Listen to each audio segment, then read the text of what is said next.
Welcome to Community Talk. My name is Pamela Ballard, and I'm the CEO for United Way of Northwest Oklahoma. And it's my pleasure to have Mike Mueller with me. He is the IT Security Director for Advanced Pierre Foods here in Enid. And they just announced yesterday that they are our 2016-17 campaign chairs, and we cannot be more thrilled. Thank you, Mike, for being here. Well, thank you, Ms. Ballard, for allowing Advanced Pierre Foods to be the campaign chair this year. I hope we won't let you down. I don't think we will. No, I've been here 3.5 years, and since I've been here, Advanced Pierre Foods has been consistently one of our top, if not the top, contributor and leader in the corporate campaigns for us. I think that's correct. We've always been a United Way supporter, and especially with our new CEO, he's very good with community involvement, and so especially last year and this year, we're really gung ho or full speed ahead on supporting United Way and local charities and being more active in our communities. So this fits in perfectly with our I think strategy. one of the really big changes this year, I don't know, people may not be familiar with this term, but we have what we call pace setter companies, and those companies are the ones who will start their United Way campaign earlier than others, which we hope to have those campaigns finished by the time we do our big kickoff, and that's usually mid-September. And Advanced Pierre Foods is going to try and have their campaign actually kind of completed by that time, and that's a big goal for a company as large as yours, because you have about how many employees? Total company-wide is over 4,000, and I think here in the Enid area, it's 2,000 plus or more. And you're right, we've always done it later in the year because we have 5 facilities here in town. Four production facilities, and then our huge distribution center. And so, we have different shifts. So as you know from last year, we were out there at 5, 6 a.m. in the morning talking to the associates on different shifts. So we have pledged to do that. And plus, since we're the campaign chair, we want to set a good example. And so we've issued a challenge to the 25 pacesetter companies. And I don't know, do you want to talk about that? Or do you want me to talk about that a little bit? Okay. But I think one of the great things that you do, and this will be part of the challenge you're going to issue, but Advanced Pierre Foods matches employee giving at 50%. So if an employee gives $1 a week or $2 a week, then Advanced Pierre gives another $1 per week or 50 cents a week. And that really does make that contribution go just that much further to help those in our community who need it most. Correct. And that was part of our challenge too, is to issue that challenge to the pacesetter companies, if it fits their budget, to try to match, 25 cents on the dollar, 50 cents on the dollar, or, total match would be really awesome. It would be. So, but that was one of our big challenges, and something that, and if the pacesetter companies reach that goal, we've got kind of a treat for them.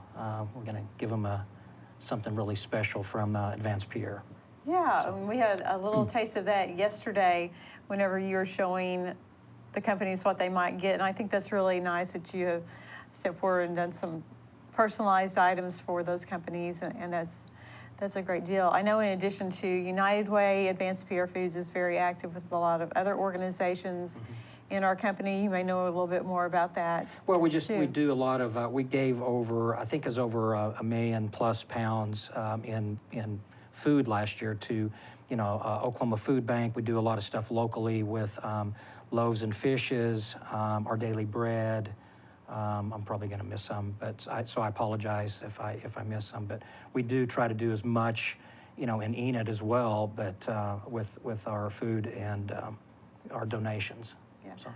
Something very cool that happened yesterday. We have our summer reading camp going on this week, and so yesterday when we made the announcement, kind of in conjunction with our reading camp, Advanced Pierre Foods had some corporate vehicles that you were going to was time to weed those out. And so you had donated those to us, and we were able to give one of the Yukons, one of your company vehicles, to a United Way agency. And if you'd like to speak to that. Yeah, since that was it was your a deal. really awesome, and you like to see that. You know, you give to a local organization, but it was Booker T. Washington Community Center, and their director, executive director is Clifford Porter. I've known Clifford for a long time. We played basketball together at the YMCA years ago, and it was really a great feeling. Our president of retail, Steve Booker, was here, and it was really nice that he and his 4 or 5 members of the retail division of our company attended the event yesterday, and he actually presented the keys to the Yukon to Mr. Porter. So that was pretty awesome. Yeah, I think Clifford was very touched by that Thank gift. you. I know he was. I know he was. Very generous. And of course, we have other corporate partners here locally who helped really kind of spruce up the vehicle. 4J's Tires, Safe Light Auto contributed to that to make that also a very nice gift for the center, but I know it'll be well used. Oh, yeah. They had said that their vehicle, the one they'd been using, was kind of in disrepair at the moment. So the water pump just went out or something. Yeah, so thank you so much for sure. that additional gift as well. So you're starting this off right. You're starting the campaign off very well. It really has worked into with you approaching Advance Pierre to be the campaign chair. It really has worked into a lot of stuff. I mean, a lot of our values, the campaign slogan or phrase this year is advancing the good, helping one another. Right. And our values within our vision statement is into that. We have integrity, helping one another, community, and I mean, so a lot of the values that Advance Pierre has all kind of fall in with United Way values as well. Yeah. So it's I'm anxious to get that out more in the community about our campaign theme for the year being advancing the good, helping one another, and how that falls into what you are, Advance Pierre Foods, right. and doing that. I think that'll really play well. And you've set an aggressive goal for your company, I think. Yeah, I think last year our funds were around a little over 80,000 or so. Our goal this year is 90, but we really want to try to get to 100. I think you think we can? $100,000. I think you can do it. Yeah. So you have a great employee group and very generous. And I think with some of the events that you've set, you're going to be starting. Your really heavy campaign week for your company is going to be August the 1st through the 5th, I believe. It's a Monday through a Friday. And you have some events that maybe the public can attend and participate as well? Absolutely. The public is invited on Monday the 1st at 8 a.m. Through whatever, I guess till we run out of pancakes. We're having a pancake breakfast at the Knox Building, which is at 301 West Broadway. And you'll just come in through the front door. We'll have some signs or something posted, but we're going to have that. And then on Wednesday, we're having a fitness walk. Basically, we'll walk around the square. It's going to be a mile walk. And then once you finish that, it starts at 11. Once you finish that, you'll come back to the Knox Building, and in the parking lot there at 301 West Broadway, we'll have either cook some burgers or we'll have some sandwiches. It'll definitely be Advance Pierre product. So we will have that, and it'll all just be by donations, and of course all the funds will benefit the United Way. So. Well, I just think it's great. I know a lot of people know about Advance Pierre Foods. I don't know that they realize the impact you have here in our community. But we were talking about the vehicle donation you did yesterday, but you did one several weeks ago to Hope Outreach. You contributed a vehicle to them, and right now we have one that's kind of being brought up to speed a little bit, and that one will be donated to a family very much in need. They actually came to Enid without anything, and we're hoping to do a presentation to them next week. So it's really the giving just keeps rolling right along, and I just think what a tremendous way to start off the campaign year with you being the campaign chair. I know you said yesterday with Dr. Floyd, superintendent of schools, last year, having his campaign surpassing the goal, that You're kind of out to get him, is that correct? I am. I'm not, nothing personal. The camera's right there. Dr. Floyd, nothing personal. But we're out to surpass what you did this last year, which you did an amazing job because they reached their goal and went above and beyond. And then, and he has been very gracious, and he's reached out to me and said, if you need some help, he's open. So I appreciate that, Dr. Floyd. Yeah, we do want to say a great thank you to Enid Public Schools and Dr. Floyd. They had a goal of $750,000. I think last count we had came in just over $780,000 for last year, which is fantastic. And we've not yet set the goal for this year. We'll be having some executive committee meetings, and I don't know, maybe $1 million. That's a joke. Wow. I'm not putting that down. I'm not putting that on you, Mike, right now. But Boy, we know that Advanced Care pressure in Foods is front going of to the do crowd. a great job. But I do want to thank you for that and encourage people again, because we always say this, and I know when we do new employee orientations, we tell people that no gift is too small, and everyone has a chance to be a hero through United Way. Because when you pledge that $1 a week, it seems like some people say, well, that's not enough to make a difference. It is enough to make a difference, especially when you have employer contributions such as Advanced Pierre. Because over the course of the year, it's $50, it's $75, and our agencies can do a lot of good with that. And I think that's one reason you said you got involved. Yeah, I've tried to be a good community person. I've been on different boards. I've been in Enid for like 30-some years, and I've been on different boards. But what really has got me in love with United Way is the way that the funds are used. Everything that's raised in Enid, Northwest Oklahoma, stays here in the community, and so that's what I'm passionate about that. Raising money here, and the money stays here. So. That's what's really cool about this organization. Well, again, thank you so much for agreeing to be our chair and for Advanced PR Foods and all that they do for our community, not just for United Way, but for all of our organizations. You're so appreciated. Well, it's our pleasure. And we're looking forward to a great campaign this year. Same here. So for more information on United Way, you can contact our office at 580-237-0821, or you can email me at pballard@unitedwayenid.org. Thank you again for watching Community Talk.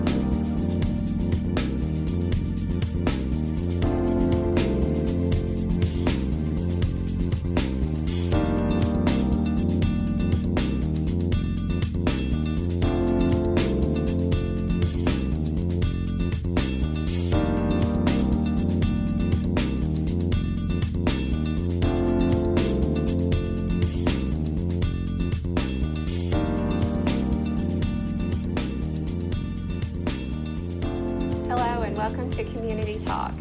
I'm here with Rayma Davis, who is one of our foster families at Youth and Family Services, and I'm very happy to have her here today because she is a single foster parent, and she sets a very good example of the need for foster parents and the fact that you don't have to be married to be a great foster parent. So Rayma, welcome, and I'd like to ask you a few questions if you don't mind. But first, I just would like if you would tell us a little bit about yourself and what made you decide to become a foster parent. I currently work at a counseling agency here in Enid, and I just saw the need for foster parents. So there's a big need, and I just wanted to help out and help the kids out. So great. Well, I'm glad that you did. We have a little over 200 children in state custody just in Garfield County alone, and we really only have about 50% of the homes that we need for those children. So you filled a great need, and I hope that other parents see this today and take your example and run with it. So I'd like to talk a little bit about the training that you had to go through to become a foster parent with Youth and Family. We required you to spend 8 hours in the shelter, in the emergency youth shelter at Youth and Family Services. Can you tell us a little bit of what that was like for you? it was only about 8 hours. It wasn't long or anything, but it it lets you get to see the kids and get to have some time with them and see kind of what you're getting into before you decide to start fostering or, bring anyone to your home. It lets you kind of see how they react to things a little bit differently than maybe another child would. Mm-hmm. Kind of the joke at Youth and Family is that most kids for the first 4 hours can really hang in there and be on their best behavior. But by the second half of the day, they're going to tire out and start to really show their true self and perhaps some behavior issues. And that way you feel like you get to see maybe some of what you might see in your home. Did you feel like 8 hours was a long time? Did the day go by quickly for you? Yeah, I mean, it's just one day, so it wasn't hard or anything at all. So. Great. I've heard from others that they have this concern, like it's just going to last so long, and they don't know if they've really got the time to commit to volunteering. But I wanted to share with our viewers by discussing that with you that it's really not that long. No. Great. Did you feel like the trauma-informed education that you received from us was beneficial as a foster parent? Yes, it's good to know that when you first get a child in your home, you're not really meeting that child. You're meeting a kid that's been through trauma, and it takes a while to really get to know the child themselves. So it helps open your eyes to, what to expect when you first get a kid home and how they're going to react because of their situation. So. Mm-hmm. It's so true, because we don't always know what they have experienced in their home. And we might be told that there was domestic violence in the home or child abuse, or often kind of the blanket definition is neglect, and we don't always know what that means. Right. And so it does take a little while to get to know that child and get through some of the feelings and the sadness, and some of them may act out in ways that surprise you, because just being removed from your home is a traumatic experience, let alone whatever they have experienced before that had taken place. Mm-hmm. So you have a 9-year-old in your care, and now a 6-year-old in your care, and you have 2 other children, correct? Yes. And so how old are your younger children? 5 and 3. So now you've got a mix of 4 children. How has that changed life for you, having 4 kids in your home? It does get a little bit busier. You have, double the kids, but really it's not that much more work. My daughter has a sister, with her now, and they play together all the time. And the 9-year-old is kind of like my big helper with my 3-year-old. So I think that they enjoy the fact that I do have kids, because a lot of them have, multiple siblings in their household. So I think it kind of makes them feel more at home to get to have more kids there. Sure. What has surprised you about being a foster parent? Out of everything some of these kids have been through and just their mindset, when I got my first foster kiddo back in February, I didn't really know what to expect. And he just looked at me and said, can you take me to school so I can learn to read and write? Mm-hmm. And it broke my heart, thinking this is the first thing that he's thinking about that, he feels he needs. So we're getting him in tutoring, but it just melts your heart. So. Yeah.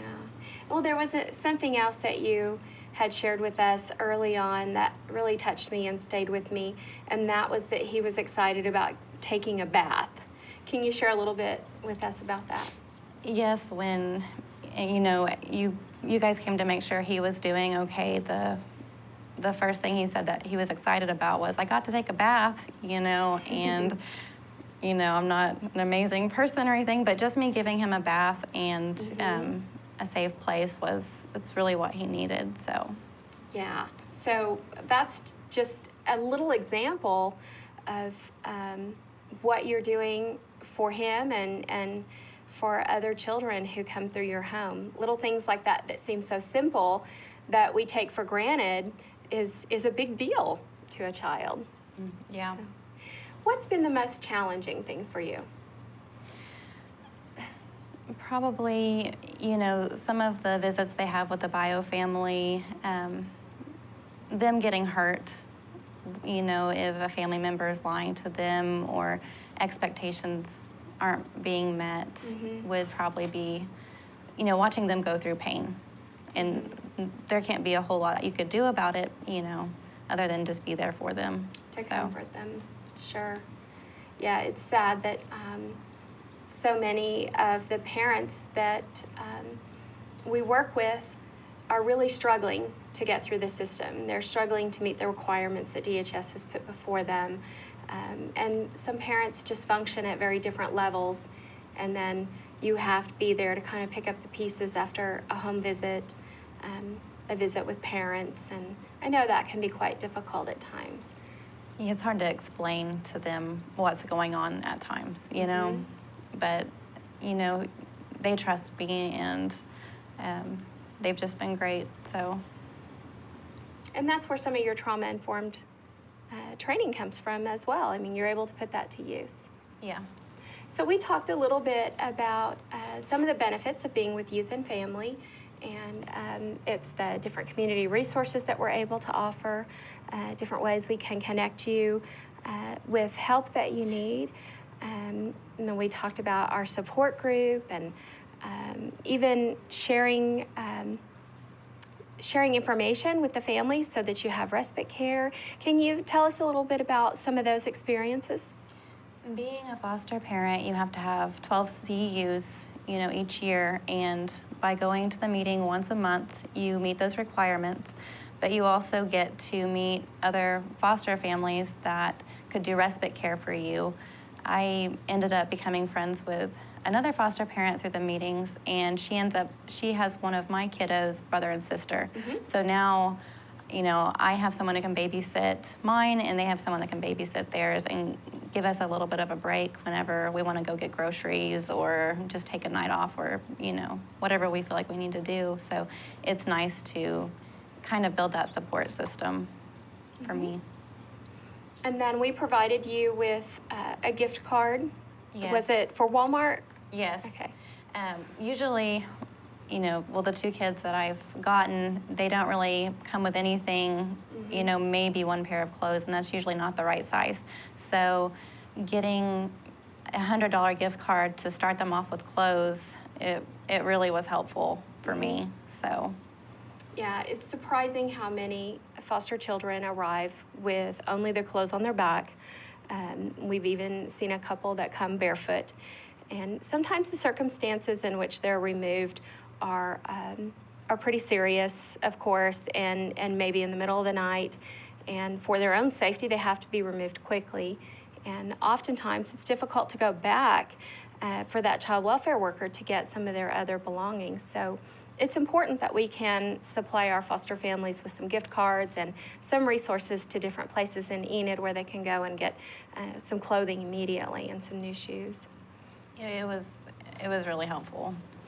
Now, we just had our big back to school bash at Central Christian Church, and they were kind enough to loan us the facility, and special thanks to all of the area businesses and organizations that gave us donations and just really came through to give us a great event. And I also want to thank Vance Air Force Base for providing 55 volunteers for us. So this kiddo's got a lot of individual attention. Tell me, how did you guys like that experience? It was wonderful. The kids, they all got free haircuts. They got a backpack with all of their school supplies for the year, and they had cool backpacks. You know, my girls got Elsa backpacks they were so happy about. And they got a pair of free shoes and a $25 gift card to JCPenney's. And more than anything, you know, my kids are excited about getting clothes. So it was kind of like Christmas. They had a lot of fun. They got their face painted. They had more sugar than they probably should have. It was a lot of fun. And we had a lot of fun doing it. So be sure and mark December 13th on your calendar for our Christmas party for foster families, and that'll be at the same location. So, well, thank you, Rhema. If you're interested in becoming a foster family, or you just have questions, please visit our website at yfsenid.org. You can tap on the foster care tab and get answers to all kinds of questions. There's probably about 50 different Q&A items there. Also, feel free to give us a call at the office at 580-233-7220. Ask for Tree Perkins or Brooke Beckner, and we will be happy to help you and help you get the process started. Thank you.